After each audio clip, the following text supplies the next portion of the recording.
Welcome back to CyHawk Talk here on a Wednesday. Lots going on in Hawkeye Land and Cyclone Land. Two big games as both teams. Iowa State looking to continue getting back on the horse. They kind of started that trend last week. Iowa really looking to get back after a loss to UCLA and the bye week. Ben, where does this feel like a pivotal week for the Cyclones? I feel like every week for the last 3 weeks has been pivotal for the Cyclones. Absolutely, Ethan. I tweeted out before the Cincinnati game. Feels like this is the most important game of the season, with the stakes being, of course, a loss. That pushes you out of all sort of conversations for the Big 12 championship game, which leads into potential college football playoff. That even and the goal of the whole season, we've heard from Iowa State players and Matt Campbell, has been to win the first Big 12 championship in team history. And they still have a chance to do that because of that win against Cincinnati. But the stakes only get more with this game against Utah. So, yeah, at this point, I think every game becomes the biggest game of the season. Yeah, I think Iowa's in a weird spot right now where winning doesn't really do much other than get you a better bowl game. So maybe it's not less necessarily do or die, but you're wanting to reverse kind of the apathy and the negative feelings in within the fan base with the win. So you can't really do much with a win outs in the terms of this season and where you're headed. But it can do a lot in terms of getting the fan base maybe re-engaged for that bowl game, maybe get them a little bit more hopeful for the future, I guess. So yeah, it's kind of a weird situation in Hawkeye Land. So with those stakes set, I guess we'll lead off with the Cyclones matchup. They're heading to Salt Lake City to take on Utah. Ben, as you're looking at this game, maybe another game in the Big 12 a little bit more important that Cyclone fans are going to be keeping tabs on Saturday. What can you tell me about just kind of the general makeup of the Big 12 title race right now? It's that time of year where if you're an Iowa State fan, you're going to be locked into the Iowa State game at 6:30, but you're also going to be locked into the BYU Arizona State game at 2:30 and also the Kansas Colorado game this weekend because those games matter just as much as what Iowa State does. And of course, talk to Gabe Burkle. He says Iowa State's focused on itself, but they know that this Big 12 title race is close. And I think these games matter a whole lot. One thing I'm going to be particularly watching is, can Arizona State knock off BYU? Now, a lot of you have probably been following the Big 12 closely and know that BYU might be a little bit worse than its record says, and Arizona State maybe the other way around. Arizona State's a 3-point favorite against BYU. And that result, if Arizona State is able to knock off the Cougars, would really help Iowa State, in my opinion, because I have an article up on qctimes.com talking about the three most likely scenarios for Iowa State to get in the Big 12 championship. And the most likely scenario involves an Arizona State win against BYU this weekend and a Kansas victory against Colorado this weekend. Now, the Buffs are favored, but ask any Cyclone fan how fun it is to go into Arrowhead. A lot of belly aching on social media last night and even into today. Probably something that will continue on into Saturday was BYU getting the 14th spot in the college football playoff ranking. Now that's still as the number five conference or the fifth best conference leader. Still got them into the playoff field at 12, but there was a lot of upset people saying that the Big 12 got disrespected. The Cougars individually got disrespected, particularly because SMU, who they beat, was ahead of them.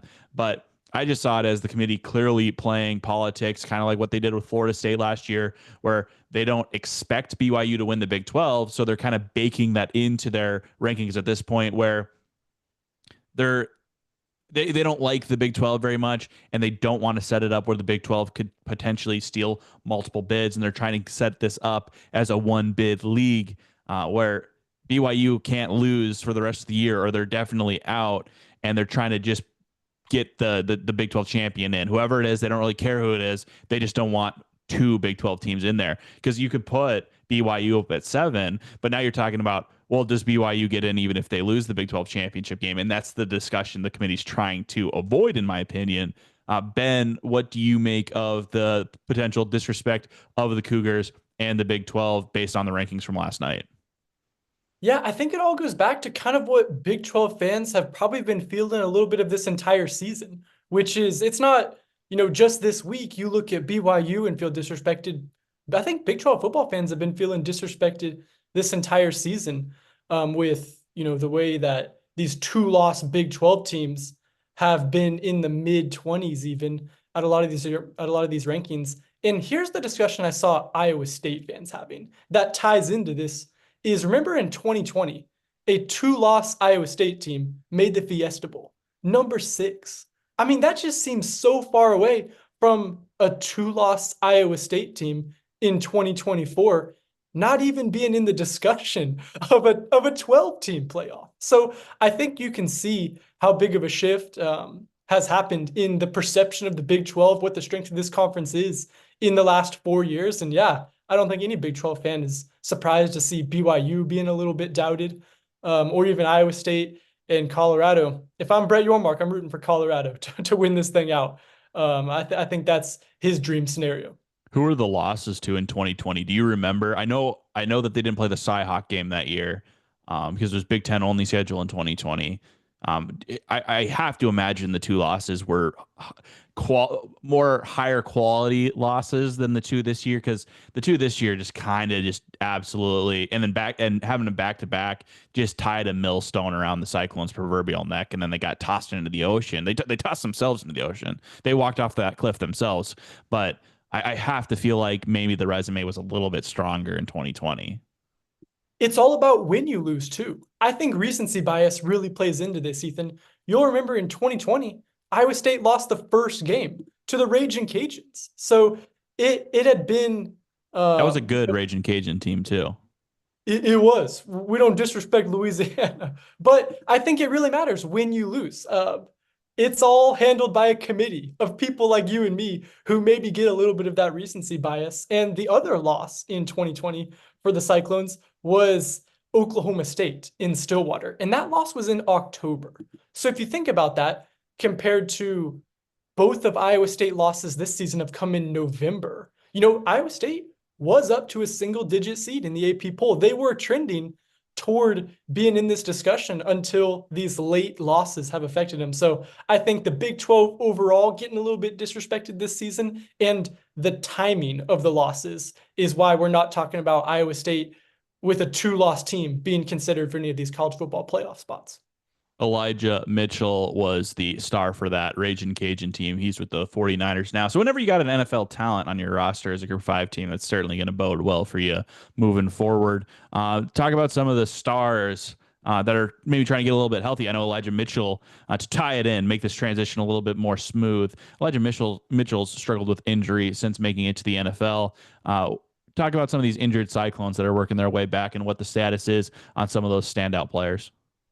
Yeah, I ended up getting a legal pad out this week, and I wrote down every single Iowa State player who's missed time, trying to figure out exactly how much injuries have impacted this team.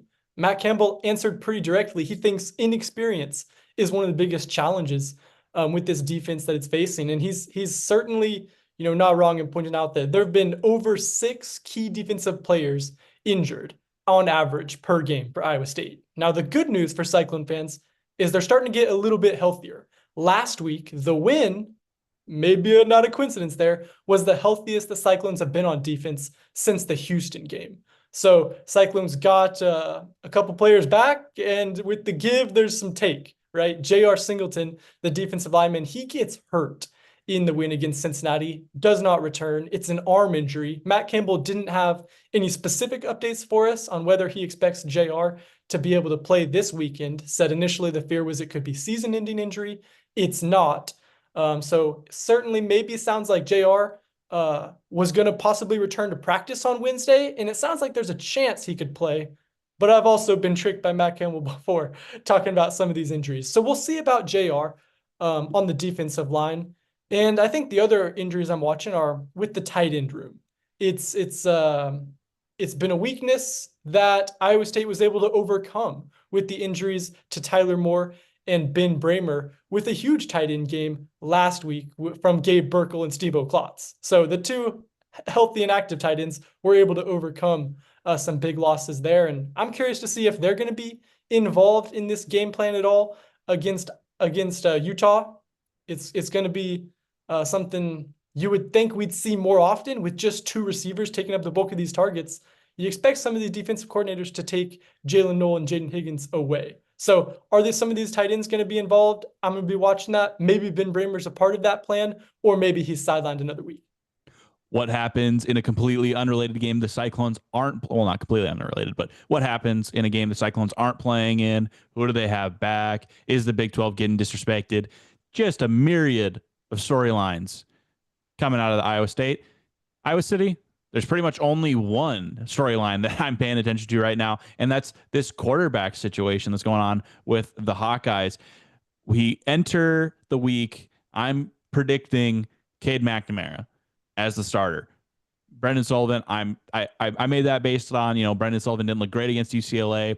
I'm thinking that Kirk Ferentz probably likes the comfortability of maybe a higher floor with McNamara over the higher ceiling, lower floor of Brendan Sullivan. I'm also iffy on his health. Well, Monday we find out it's going to be McNamara as QB1 on the depth chart, and Sullivan is going to miss the rest of the year. So that's where we're at on Monday. Tuesday, it evolves again. So I basically wrote the same story 2 days in a row because it's like, oh, Cade McNamara's the starter. Oh, psych. Cade McNamara isn't 100% guaranteed to play against Maryland.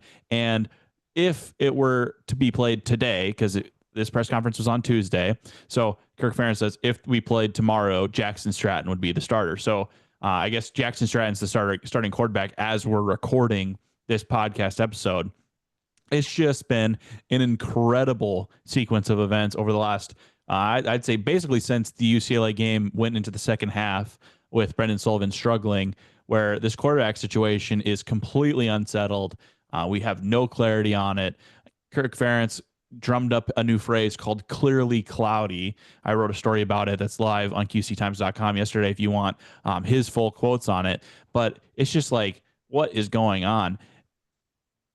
Marco Lainez III is back from injury, maybe, so he might be available. Cade might be available. Cade wasn't named a starter, so that leads me to believe he might not play against Maryland. It's still Logan Jones, the starting center. So Kirk Ferentz said he'll know on Friday. We won't know until probably the availability report is released 2 hours before the game. So I think that is kind of like everyone's holding their breath until then. Right now, if we were doing the QB spectrum today, the QB spectrum would be a single line, single bar, Jackson Stratton. We're adding the Stratton Z access to the spectrum. He has arrived. So that's the storyline in Iowa City right now. I saw your tweet where you used a GIF GIF, however you take it, to describe the press's reaction when maybe it was a slip from Kirk Ferentz or talking about this quarterback situation. Seems like really just some genuine surprise. I don't know who knows what's going on with that position.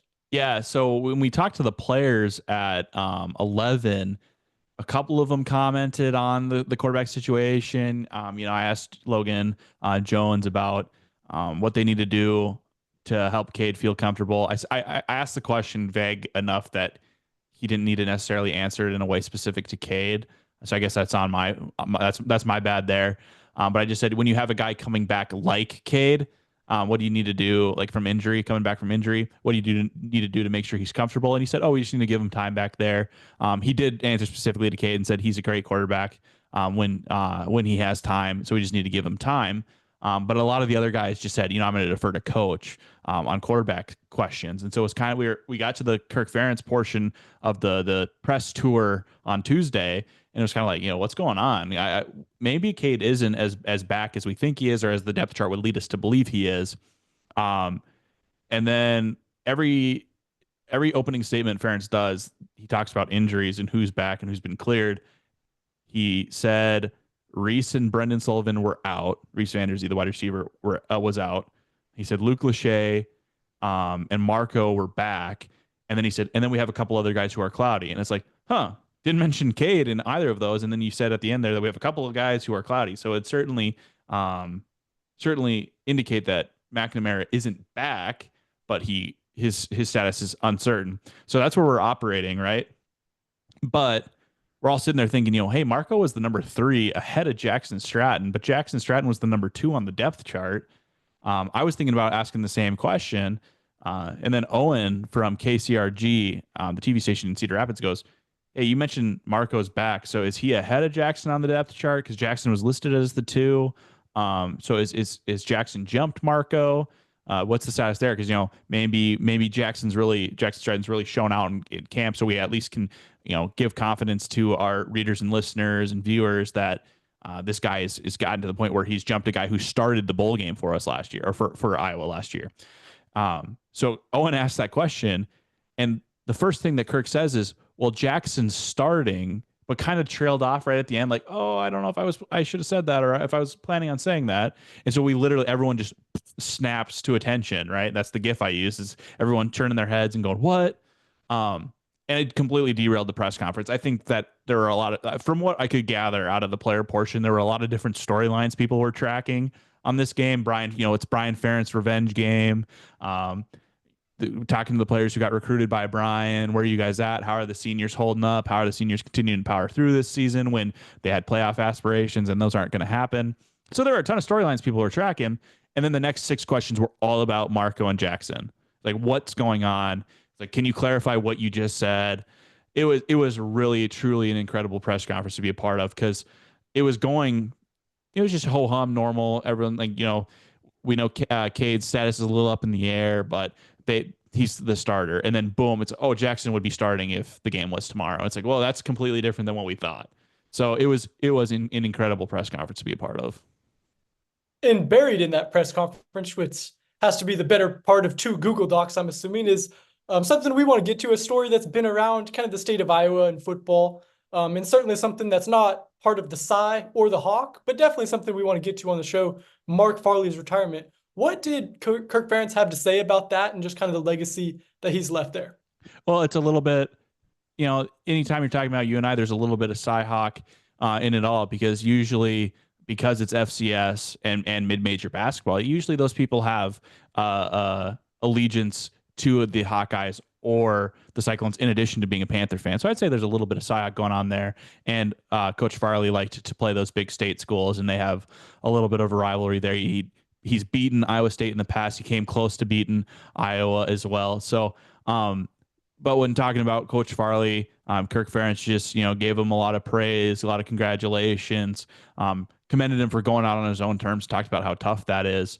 And he said something that kind of struck me and, compelled me to ask a follow-up question. But he said, we're kind of the same vintage when it comes to coaching. And you kind of think about it, and their careers match up a little bit. Farley a little bit of a younger cat, I think, in terms of when they were playing college football, but they kind of came about at the same point in college athletics, where there was a transition from just polls crowning the national champion to the BCS, and the FCS. It kind of became more stratified, where recruits really started focusing heavily in the FBS sphere, and then maybe a little bit more of a divide happened between FBS and FCS. But that struck me. Coach Farley said during his retirement press conference that one of the biggest reasons why he was leaving was the purity was gone in college athletics. So I asked Coach Ferentz about that, and if he could maybe find common ground a little bit with Coach Farley, and he gave me a very eloquent answer. And I think it speaks to a little bit of the concerns that Coach Farley had with the direction of college athletics. And I'll get a full story out later. I'm working on it. As we were working on the show rundown, I was working on it. And I'll get that story out as quickly as possible. But what you should come away from what Coach Ferentz had to say is, I think that there are certainly people who are concerned about the direction of college athletics, if you are also concerned about it. And there are forces at work trying to get things back on track, back headed in the right direction. But also, Coach Farley was an amazing coach. He did an amazing job at UNI. I certainly wasn't surprised by the retirement announcement, reading between the lines, reading the subtext of some of the answers he'd given me over the last 2 years while I was covering the Panthers. When I would ask him about those changes, certainly seemed like a guy who was maybe a little bit concerned and maybe like, hey, we need to pump the brakes a little bit here. But I was happy to hear Coach Ferentz talk about it yesterday. And then Coach LeVar Woods, the special teams coordinator at Iowa, also praised Coach Farley's career last week when we got the coordinators on Tuesday. Yeah, definitely that statement about the purity of college athletics definitely I think resonated with a lot of people even outside Iowa. Just about how it's definitely a different game, than it even was 5 years ago, 10 years ago, from when a lot of these older, more established coaches have gotten started. We have another kind of couple notes that not football related, but it's that time of year, and let's get to them now. What else is going on? I know a big win on the soccer pitch, and we can talk about the court too. Yeah, I just want to give another quick shout. I'll have a feature story out about their goalkeeper who's got ice in her veins. So the the Iowa women's soccer team picked up a win in the round of 64. They beat Missouri State. They're headed to LA to take on number 6 Georgetown. Winner of that will take on the winner of UCLA, and the other team is escaping me. I think it's Vatek. If Iowa beats Georgetown, they'll play UCLA on Sunday, but the round of 32 game is Friday at 6 p.m. on ESPN Plus. The show rundown is incorrect. It is not on ESPN, Ben. Don't mess that up. It's ESPN Plus. You need a subscription to watch that one. But really fun game. I thought Iowa dominated on the pitch. Honestly, I'm surprised they didn't win like 5-1. I'm surprised they didn't win 5-0. The one goal Missouri State scored was wild. The goalkeeper, Macy Enneking, she went up to like catch a ball that was in the air, but an Iowa defender had gone up to head the ball, and they like collided midair. And so they both like ended up flat on their backs on the ground. And then the Missouri State girl could have just probably walked the ball into the net if she wanted to. So Missouri State maybe getting a little bit of a Mickey Mouse goal there, but it was really, really fun to watch. Iowa dominated. If they win in the round of 32, it'll be the first Sweet 16 appearance in Iowa women's soccer history. So you could watch history on Friday. I know there's also a men's basketball game, but if you don't want to watch the men's basketball game, you want to watch the women's soccer game instead, I'll have coverage of the men's basketball game on QCtimes.com the next day, so you won't miss anything, regardless of what you choose. So that's also great. And then also came across on my Twitter timeline as I was working on the show rundown, Caitlin Clark has a new State Farm ad. It's hilarious. And I think all of her ads are really funny. And I'm not like, as I've mentioned in the past, I'm not a Hawkeye fan. I'm not like a Caitlin Clark stan. I didn't really report on her when she was at Iowa. I covered 2 of her games for the Courier in Waterloo, kind of on like a 30,000-foot view of the sellout the first year in the round of 32 when they beat Georgia. And then last year, just her last game in the round of 32 against West Virginia, her last home game.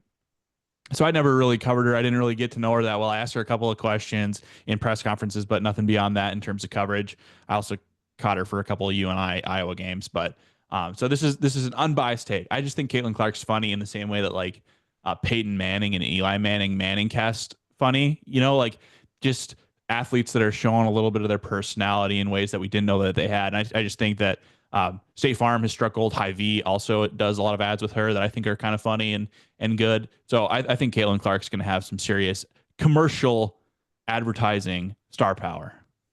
I mean, that's part of the reason why she's been the successful Caitlin Clark that we all, know. It's not just because of basketball. She's great at basketball, but a lot more goes into that for sure. Yeah, this is not a hot take either. I think a lot of people think this ad is funny. And that's why I saw it on my Twitter timeline. But she does like a chair pop with a folding chair. It's funny. Is it one of those ads that in 6 weeks we're all gonna have seen 4 times a football Sunday and get tired of? I mean, all commercials start out as funny, and then it's funny.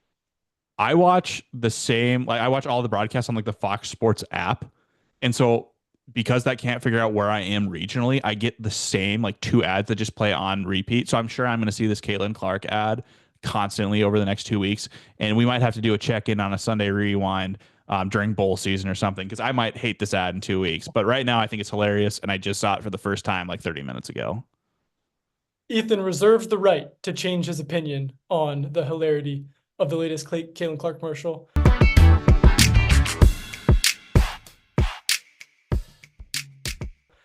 We can transition into our Sunday's headlines today. We'll start off with the Iowa State game. And my leading headline for the Iowa State is back from the scrap. I think Iowa State picks up the win at Utah. It's a game that they're a 7.5-point favorite. Initially, it was one that you were kind of worried about when the schedule came out, but not anymore.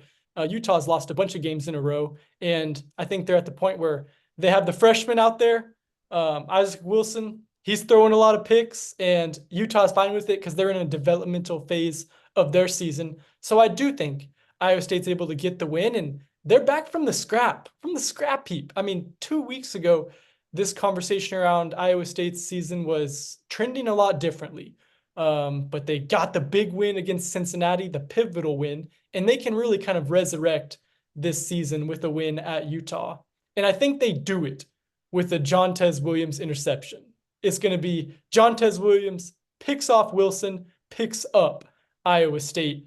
Remember, he had 4 games in a row in the middle of this season with an interception and has been quiet since. Aside from those 4 games, he doesn't have one. Still leads the Cyclones in picks, and I think he gets another one because Wilson's thrown 11 this season against just 10 interceptions, against just 10 touchdowns. So I think Jontez Williams gets another pick. He's feasted on turnover-prone Big 12 quarterbacks, and I think it happens again.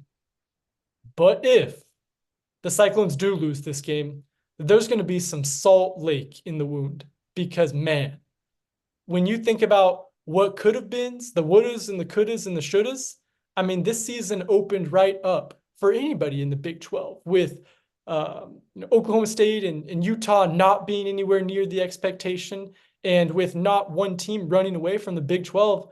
It'll be hard not for the teams that don't make the Big 12 championship game to not look back and think that could have been me, that should have been me. So if this is where the season ends officially for Iowa State, there's going to be some salt lake in that wound.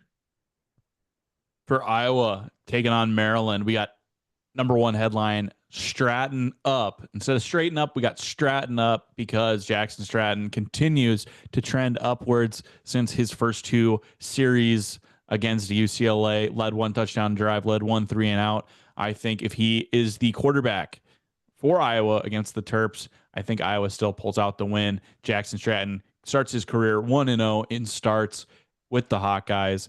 We heard some positive stuff from Coach Ferentz. He said he's a lot more comfortable, a lot more confident in Jackson Stratton if he's the quarterback after seeing him play, after getting to rep him as the number 1 quarterback during the bye week, as all those other quarterbacks are kind of nursing their way back. So number 1 headline, Stratton up. Number 2, building off that, if Jackson Stratton leads Iowa to a victory over Maryland, or any quarterback for that matter leads Iowa to a win over Maryland, it's going to be no soup for you because the Terps won't go bowling if they lose this game. So you can't eat soup without a bowl. Maryland's going to lose. They're not going to make a bowl game this year. And then there's maybe some coaching questions as Mike Locksley's career at Maryland continues to be kind of a middling coaching tenure in the Big Ten. And then the last one, end in the black. In finances, when you're in the black at the end of the year, you've made some profit. I think Iowa's going to end their season in the black. They're going to pick up 2 wins. So I'm going a week into the future. And so, my alma mater better pick up that guaranteed win that Dylan Raiola came out with against Wisconsin this week, because I don't think they're beating Iowa in 2 weeks. I think Iowa wins, finishes the year on a 2-game win streak to end in the black, end positively on the season. 8-4 regular season. We'll see what happens in the bowl game, who they draw. Definitely hope it's not Alabama, like I said last week. That was a bad headline in retrospect, but that'll do it for my headlines. Who won, Ben or me? We like to have these head-to-head matchups. I won on the Twitter poll last week, so I'm the reigning champ. Give me the belt. I'll let the Cy Rizzler wear it. Thanks for watching CyHawk Talk. We'll be back on Sunday with a Sunday review.